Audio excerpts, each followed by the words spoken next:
Hello and welcome back to study with Saurabh YouTube channel.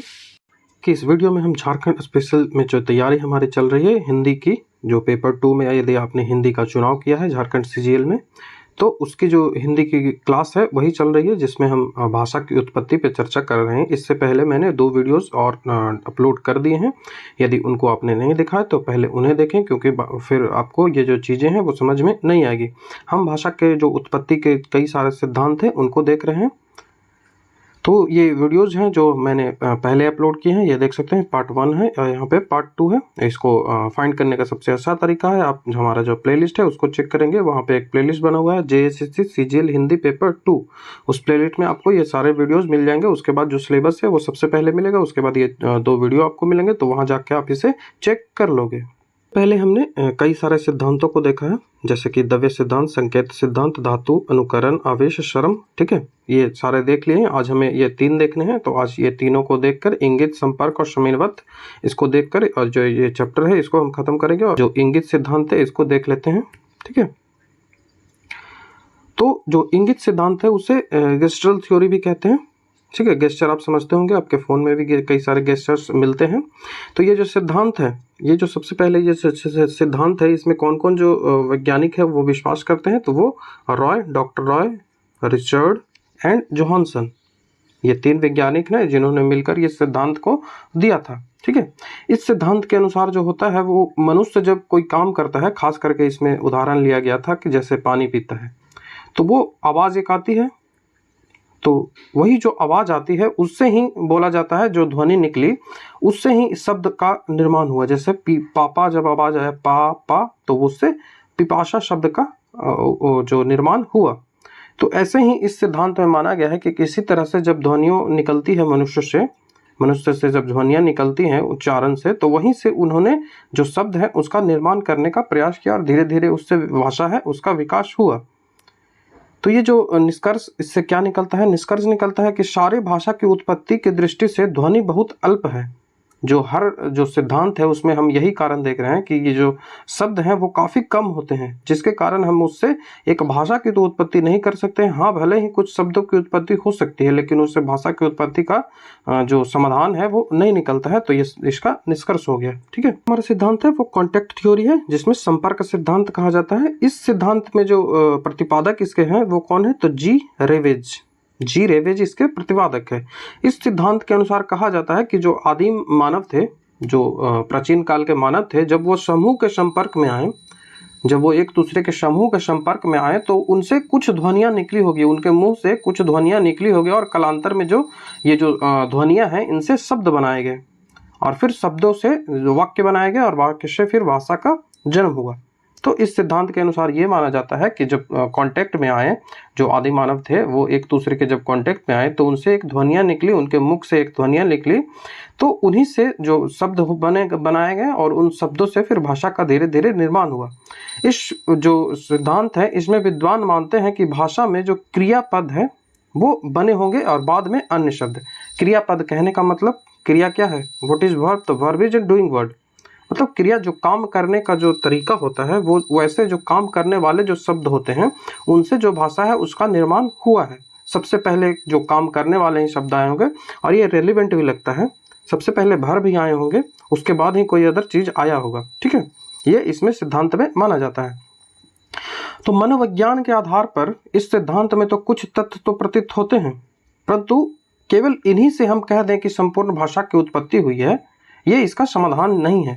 इसमें जो है वो कल्पना और अनुमान का सहारा लिया गया है। जैसे यहाँ कल्पना की गई है कि मनुष्य के जो मुख है उनसे ध्वनियाँ निकली होगी, उनसे जो ध्वनियाँ निकली उनसे शब्दों का निर्माण हुआ। ये तो यहाँ कल्पना और अनुमान पे ही सारी चीज़ें आधारित है।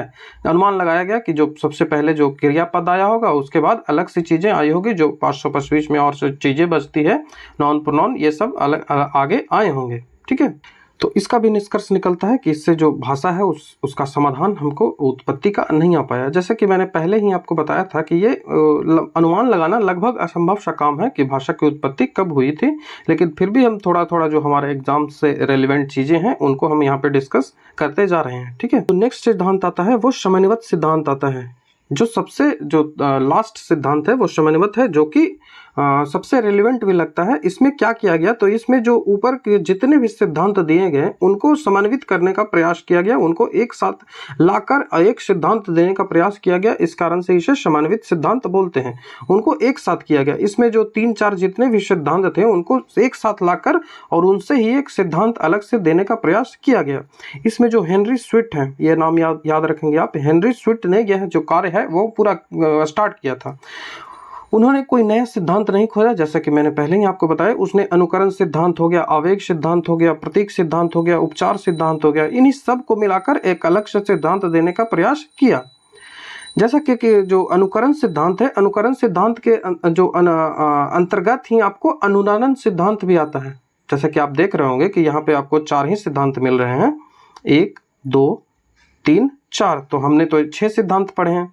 तो वो 6 सिद्धांत कहाँ आते हैं, तो अनुरणन सिद्धांत भी अनुकरण के अंतर्गत ही आता है। ठीक है, तो यहाँ आपको ये बातें क्लियर हो गई होगी।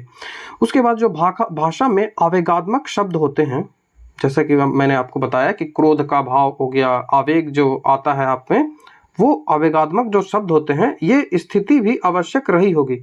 ये अब सहज सी बात है कि जो सारे सिद्धांत मैंने बताया वो सारे सही, थोड़े थोड़े सही होंगे ही, क्योंकि सभी भाषा में इस प्रकार के शब्द जो है वो मिलते रहते हैं। जो आवेगात्मक शब्द होते हैं वो सही भाषा में लगभग मिलते रहते हैं, तो ऐसे भी शब्द रहेंगे। तो इस कारण से इस सिद्धांत को भी इसमें शामिल किया गया। तो ये समन्वय है कि इसमें सारे सिद्धांत हैं उनको शामिल किया गया था। तो जो 2 प्रकार के शब्द प्रारंभ में जो भाषा थी वो स्थूल वस्तु मूलक थी, मतलब स्थिर थी भाषा, वो वस्तु मूलक थी। कोई वस्तु जो होता था उस जैसे धातु पे चोट करके जो आवाज उससे निकली, उससे सिद्धांत जो निकला, तो वो पहले वस्तु मूलक थी, वस्तुओं का पहले नाम दिया जाता था। ठीक है, तो पहले जो शब्द थे वो वस्तु मूलक थे, भाषा जो वस्तु मूलक थे। ठीक है, और उसमें सूक्ष्मता थी, लक्षणीयता थी, व्यंजनात्मक जो शक्ति का विकास धीरे धीरे होता चला गया। ठीक है, जो पहले भाषा में ध्वनियाँ थी जो स्थूल अर्थों में प्रयोग किया जाता था। ठीक है, जो अर्थ होता था उसके एक स्थूल मतलब स्थिर, वो शब्द होते थे वो सिर्फ एक ही चीज़ों के लिए यूज किया जाता था। लेकिन आजकल देखते हैं कि एक जो एक भाव है, एक शब्द है, वो कई सारे भावों से उसको आप स्पष्ट करते होते हैं। जैसे कि आप उदाहरण स्वरूप मैं देख सकता हूँ कि अच्छा, ऐसा बोलते हैं ना आप, अच्छा, तो ये अचंभा वाली बात हो गई। अच्छा, ये हो गया अच्छा, जब ऐसे आप बोलते हैं कि अच्छा, तो इसका मतलब हो गया कि क्वेश्चन आप बता रहे हैं। एक अच्छा, इसका मतलब हो गया कि एक बता रहे हैं कि हाँ अच्छा है। ठीक है, तो ऐसे देख सकते हैं कि एक ही शब्द जो है उसको अलग अलग भाव देकर उसका अर्थ जो है वह आप अलग अलग दे सकते हैं। ठीक है, तो इस प्रकार जब भाषा के प्रतीकों का, ध्वनि का प्रतीकों का धीरे धीरे विकास होता चला गया। ठीक है, तो ये जो उपचार सिद्धांत है, इसमें उपचार का अर्थ क्या है? उपचार का अर्थ होता है, उपचार का सीधा सा अर्थ होता है कि उपचार का अर्थ है कि ज्ञात, जो हमें ज्ञात है उसके आधार पर अज्ञात की व्याख्या करना, ये उपचार सिद्धांत कहलाता है। ठीक है, ज्ञात है उसके आधार पर जो अज्ञात है उसकी हम व्याख्या करेंगे तो ये उपचार कहलाएगा। ठीक है, तो भाषा को स्थूलता से सूक्ष्मता की ओर ले जाना।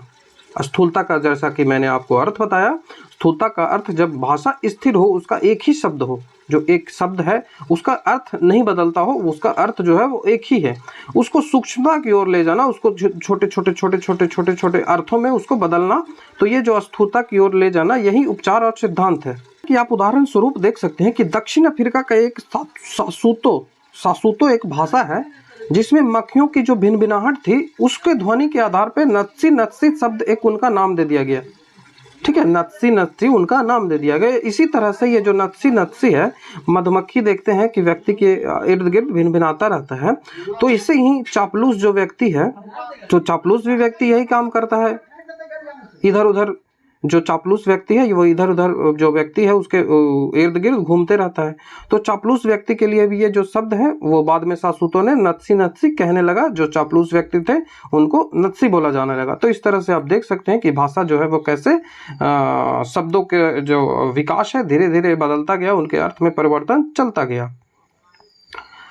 उसी तरह से जो देख सकते हैं कि संस्कृत में व्यर्थ और कूप धातुएं पहले भौतिक पदार्थों में कंपन और गति को प्रकट करती थी।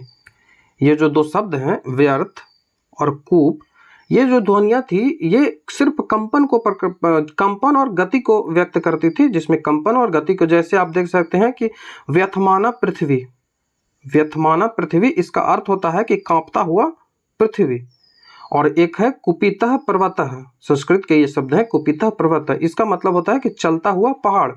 लेकिन कालांतर में जैसे मनुष्य जो भाषा है उनका मनुष्य के द्वारा विकास होता गया, भावों के लिए उनको जो शब्द हैं उनको भाव से अलग अलग अर्थ प्रदान किए जाने लगे, तो बाद में जो ये व्यर्थ और कोप शब्द का, व्यर्थ और कोप जो शब्द है इसका जो अर्थ है वो मानसिक दुख तथा क्रोध होने लगा। जो कोप शब्द है उसका क्रोध होने लगा और व्यर्थ का मानसिक दुख से रिलेटेड शब्द होने लगा। बाकी व्यर्थ में आगे चलकर कई सारे अर्थ में परिवर्तन होते चले गए, जैसा कि आप यहाँ देखते हो।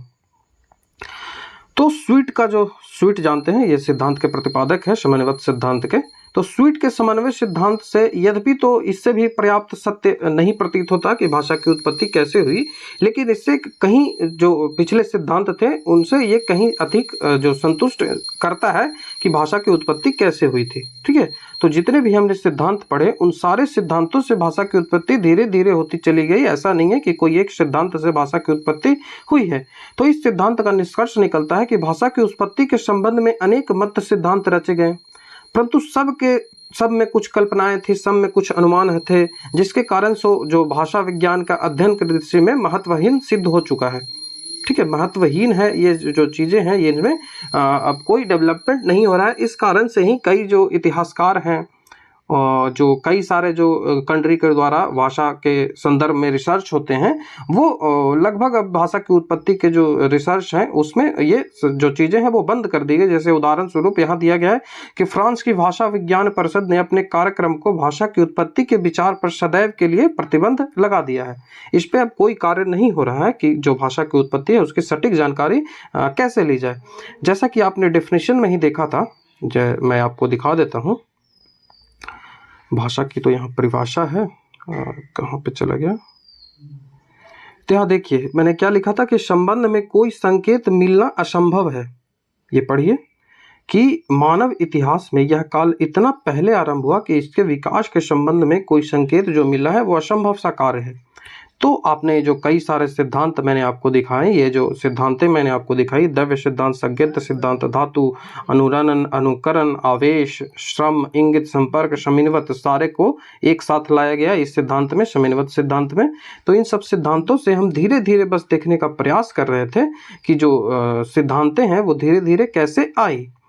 एक जो क्वेश्चन है वो आपके मन में आता होगा कि जो सबसे पहले जो स्पीच है वो कब मानव जो है वो सबसे पहले कब बोलना स्टार्ट किए थे, उनके जो मुख है उनसे साउंड कब निकला था, तो वो लगभग 70,000 वर्ष पूर्व हुआ था। ये बात आप याद रखेंगे, 70,000 वर्ष पूर्व। उसी तरह से जो सबसे पहला लैंग्वेज था वो सबसे पहला लैंग्वेज 50,000 वर्ष से 1,50,000 वर्ष पूर्व इस जो सबसे पहला लैंग्वेज था उसकी उत्पत्ति हुई थी, जो कि अफ्रीकन का लैंग्वेज था। ठीक है, अफ्रीकन एक ओल्डेस्ट लैंग्वेज थी। ठीक है, तो इस वीडियो में हमने जो सिद्धांत थे, जो भाषा की उत्पत्ति के जितने भी सिद्धांत थे उन पे हमने काफ़ी अच्छे से चर्चा की, डिटेल वे में चर्चा कर ली। ठीक है, उसके बाद यदि आप हमारे चैनल पे नए हैं तो आप देख लीजिए, ये सारे वीडियोस हैं, ये मैंने अपलोड कर दिया। जब मैं ये PDF दूंगा तो वहाँ पे आप इनको जो देख सकते हो वो वीडियो पे क्लिक करके। ठीक है, उसके यदि आप झारखंड के कोई भी एग्जाम की तैयारी कर रहे हैं तो झारखंड ऑल एग्जाम PYQ को आप फॉलो करेंगे। ठीक है, उसके बाद एक और स्पेशल सीरीज है कि झारखंड स्पेशल GK सीरीज है, इसको आप फॉलो करेंगे। ये 2 प्लेलिस्ट हैं जिन्हें आपको चेक करना चाहिए। तो इस वीडियो में इतना ही था। जो हमारा जो फर्स्ट चैप्टर है भाषा की उत्पत्ति वो मैंने खत्म कर दिया 3 पार्ट में, और आगा जो हमारा कंटेंट अच्छा लगता है तो चैनल को सब्सक्राइब कर लीजिए, वीडियो को लाइक शेयर कमेंट जरूर कर दीजिए, और जो ये प्लेलिस्ट है उनको फॉलो कर लीजिए। अब आपका जो स्क्रीन है उस पे ये प्लेलिस्ट है, उसका लिंक दिख रहा होगा। तो चलिए उसी वीडियो में आपसे मिलता हूँ। Thank you.